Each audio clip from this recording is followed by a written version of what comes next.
गई यहूदी, ईसाई और इस्लाम आ गया हमारा। ठीक है, इस्लाम आ गया। और जब ये तीनों मिल गए, फिर इसके बाद जब 200-300 साल और हुए, 200-300 साल, तो बहुत सारी जंगें हुई और हमारा बैतुल मुकद्दस क्या कर लिया गया? क्या हुआ?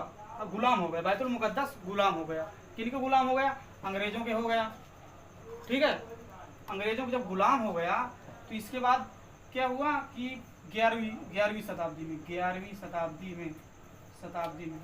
हमारे 11वीं शताब्दी में वो सलाहुद्दीन अयूबी है। ठीक है, सलाहुद्दीन अयूबी एक बड़े उभरते हुए लीडर हैं एक हिसाब से देखा जाए पहले के। देखिए पहले यहूदियों ने पता क्या किया था? सबको काट मार दिया था, सबको, यानी कि सब मुसलमानों को काट मार दिया था। खाली सलाहुद्दीन अकेले यरूशलेम को पूरा ये बैतुल मुकद्दस को फतेह कर लिए थे। कितने? 11वीं शताब्दी में। फिर इसके बाद अब जो लड़ाई हो रही है, अब इसने क्या पूछा था हमसे?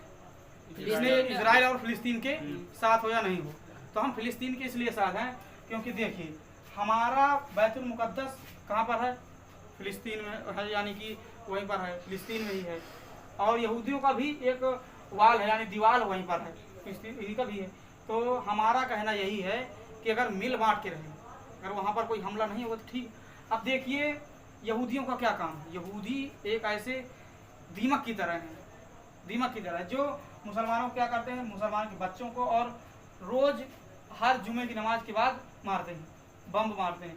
फिर इसके बाद आज से 1.5 साल पहले इसके बाद एक जंग हुई इधर की तरफ से, फिलिस्तीन की तरफ से। हर जुमे की नमाज के बाद वहाँ पर क्या हुआ करते थे? जंग होती थी, यानी कि हर बार इजराइल मारता था। तो इसके बाद जब आदमी कहता नहीं कि जब घड़ा भरेगा तो फूटेगा, तो ठीक है फूटेगा ही ना। जब फूटा तो इसके बाद फिलिस्तीन ने दाग दिया उस पर, इजराइल पर रॉकेट दाग दिया। इसके बाद 1-1.5 साल से क्या हो रहा है?